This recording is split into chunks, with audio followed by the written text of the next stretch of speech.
Hello दोस्तों, नमस्कार। Welcome to my study channel. आप सभी का स्वागत है स्टडी चैनल में। 1.2 सॉल्व कराऊंगा।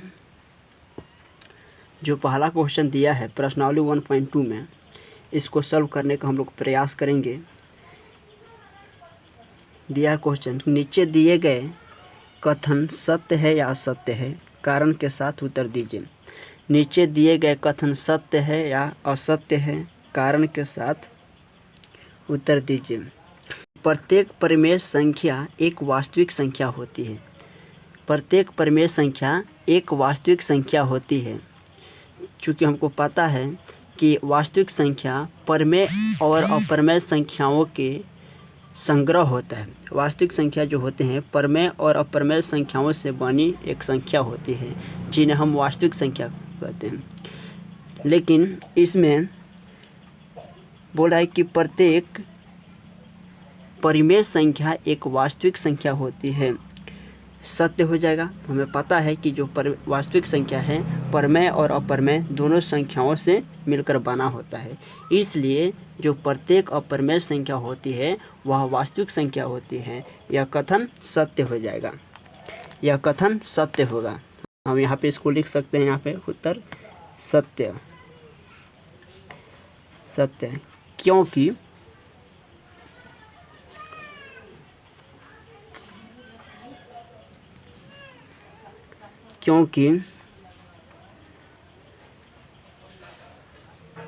वास्तविक संख्या परिमेय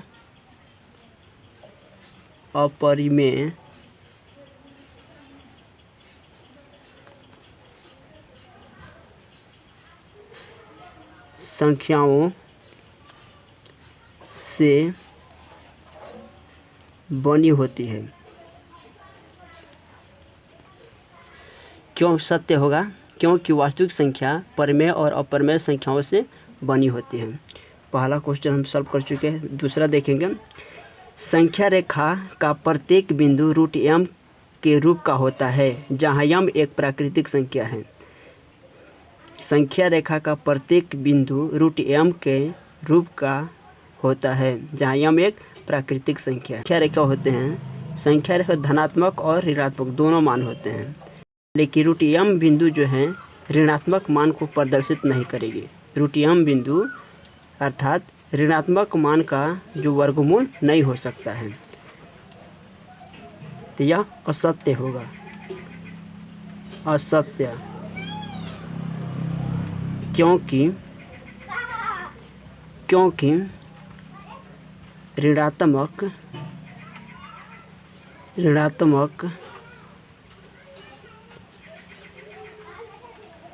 संख्या का वर्गमूल नहीं हो सकता।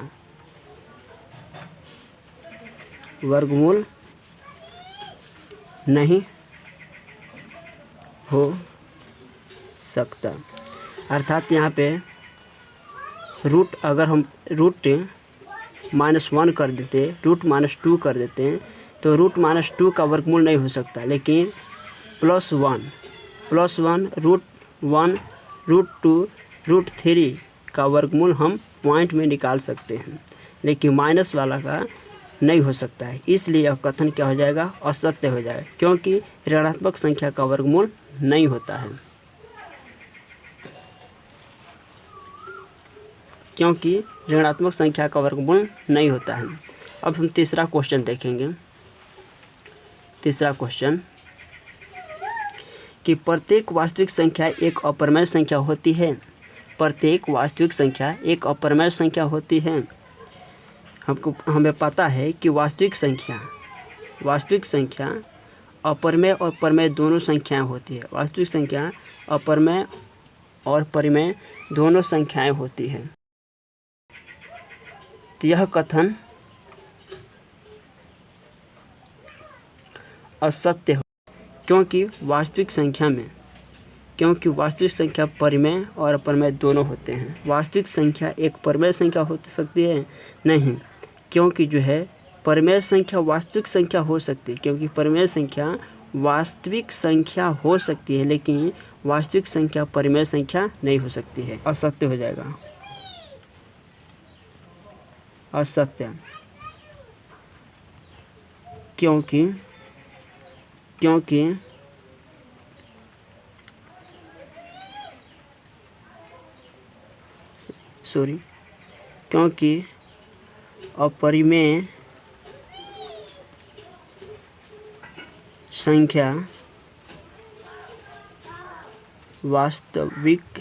वास्तविक हो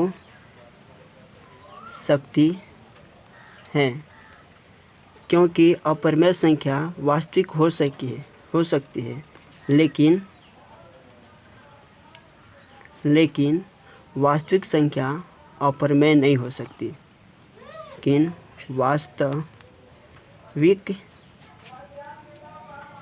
संख्या अपरिमेय नहीं होती, अपरिमेय नहीं हो सकती।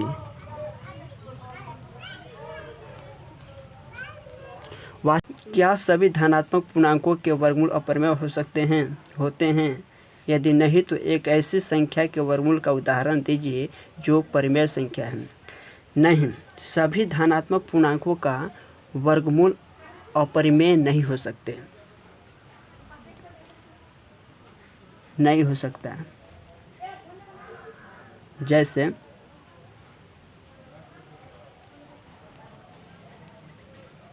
नहीं, सभी धनात्मक पूर्णांकों का वर्गमूल अपरिमेय नहीं हो सकता। जैसे √4, √9, √4 का वर्गमूल 2, √9 का वर्गमूल 3। यह जो है √4 के वर्गमूल 2 है, तो 2 जो है परिमेय संख्या है, और √9 के वर्गमूल 3 है, तो 3 परिमेय संख्या है, लेकिन अपरिमेय संख्या नहीं है। इसलिए यह कथन गलत है कि सभी धनात्मक पूर्णांकों के वर्गमूल अपरिमेय होते हैं। तो सभी धनात्मक पूर्णांकों के वर्गमूल अपरिमेय नहीं होते हैं। जैसे √2 का वर्गमूल √4 का वर्गमूल 2 होता है, और √9 का वर्गमूल 3 होता है। तो √4 का वर्गमूल 2 प्राप्त हुआ, तो 2 परिमेय संख्या है। √9 के वर्गमूल 3 प्राप्त हुआ, तो 3 परिमेय संख्या है, अपरिमेय संख्या नहीं है। अब हम तीसरा क्वेश्चन सॉल्व करने का प्रयास करेंगे। दिखाइए कि संख्या रेखा पर √5 किस प्रकार निरूपित किया जा सकता है। इसके लिए हम स्केल की सहायता लेंगे और चांद की सहायता से हम इसको सॉल्व करने का प्रयास करेंगे। स्केल और चांद की सहायता से हम इसको सॉल्व करने का प्रयास करेंगे।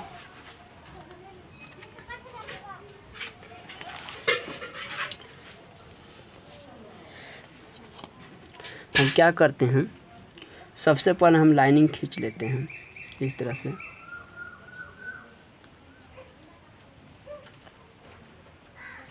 लाइनिंग खींच लेते हैं और इसके मध्य बिंदु हम मान लेते हैं, मध्य बिंदु से मानेंगे, और इस मध्य बिंदु ओ से हम 1 सेंटीमीटर का क्या करेंगे, पॉइंट लगा लेंगे इस रेखा पर। 1 सेंटीमीटर का इस तरह से पॉइंट लगा लेंगे, और इस पर हम समकोण बनाने का प्रयास करेंगे। हम चांद की सहायता से इस पर हम समकोण बनाएंगे, देखेंगे कि इस पर समकोण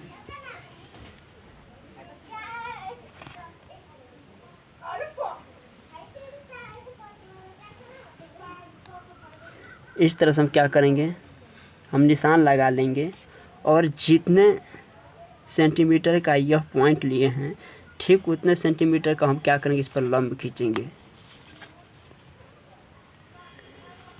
उतना सेंटीमीटर का हम क्या करेंगे, लंब खींचेंगे।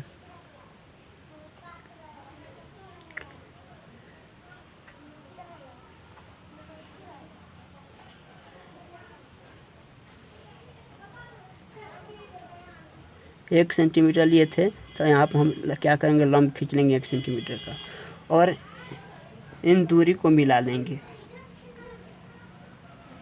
इस तरह से हम क्या करेंगे, इन दूरी को मिला लेंगे।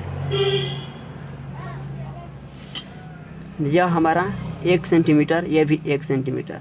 पाइथागोरस प्रमेय से हम इसको निकाल सकते हैं। पाइथागोरस प्रमेय होता है, कौन होता है, इसको मान लेते हैं हम ए और बी। तो पाइथागोरस प्रमेय से निकालेंगे ओ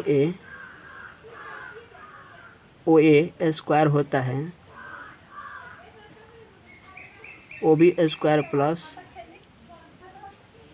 ए बी स्क्वायर, अर्थात कौन स्क्वायर बराबर होता है लंब स्क्वायर प्लस आधार स्क्वायर। इसी पर बैठाएंगे तो 1 का स्क्वायर प्लस 1 का स्क्वायर, 1 का स्क्वायर करेंगे तो 1 होगा, प्लस 1 का स्क्वायर करेंगे तो 1 होगा, तो 2 हो जाएगा। और इधर एओ का स्क्वायर है, एओ का स्क्वायर है तो स्क्वायर उधर जाकर रूट में हो जाएगा, तो √2। इसका मान हमारा निकल गया √2। अब हम क्या करेंगे, हमको दर्शाना संख्या रेखा पर √5। अब फिर हम क्या करेंगे, इस पर हम क्या करेंगे, लंब खींचेंगे। जो ओ ए जो रेखा है इस पर हम क्या करेंगे, लंब खींचेंगे, अर्थात समकोण डिग्री का कोण बनाएंगे। इस तरह से हम क्या करेंगे, चांद की सहायता से इस पर हम निशान लगा लेंगे। चांद की सहायता से इस तरह निशान लगा लेंगे और निशान लगा करके हम फिर 1 सेंटीमीटर का ही इस पर रेखा खींचेंगे। 1 सेंटीमीटर का ही इस पर रेखा खींचेंगे।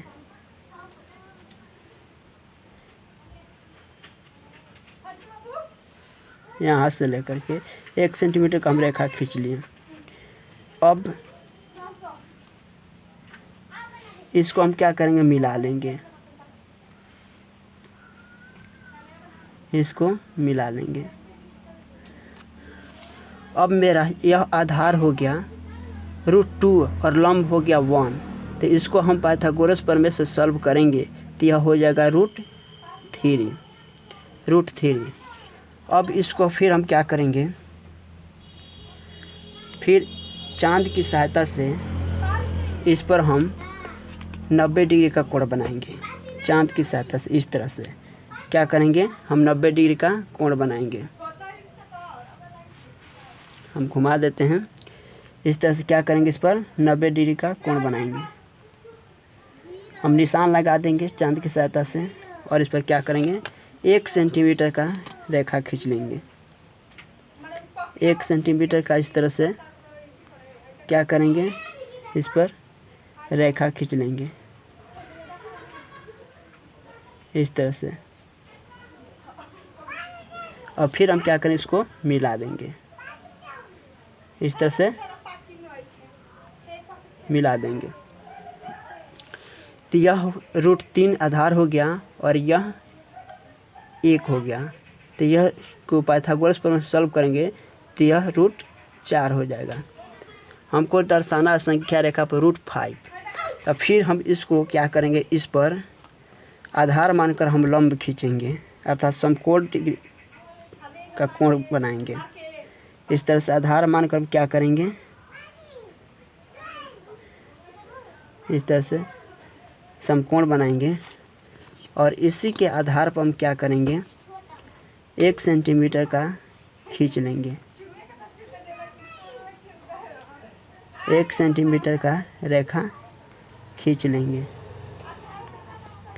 इस तरह से 1 सेंटीमीटर का रेखा खींच लेंगे और मिला देंगे। और ओ से हम क्या करेंगे, इसको इस तरह से मिला देंगे, इस तरह से मिला देंगे। अब ये √4 है और यह 1, तो पाइथागोरस प्रमेय से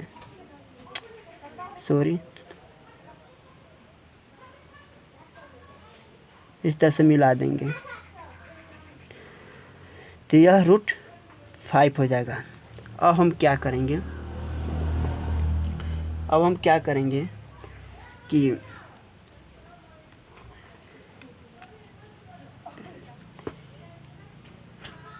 प्रकाल के माध्यम से इस दूरी को माप लेंगे। इस दूरी से माप करके इस तरह से हम क्या करेंगे, इस दूरी को माप कर इस तरह से रेखा खींचेंगे। इस तरह से हम रेखा खींच देंगे। तो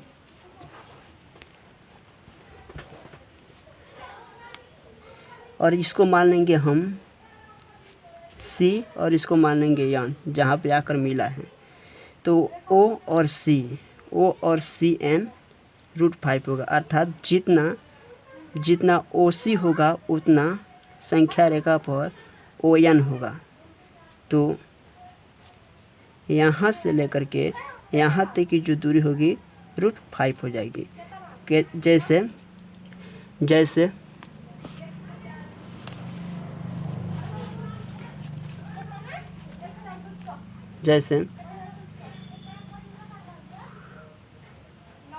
OC बराबर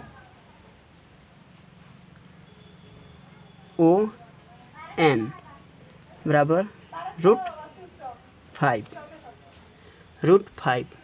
इस तरह से हम √5 को संख्या रेखा पर निरूपित कर सकते हैं, जो आपके स्क्रीन पर दिखाए जा रहे हैं।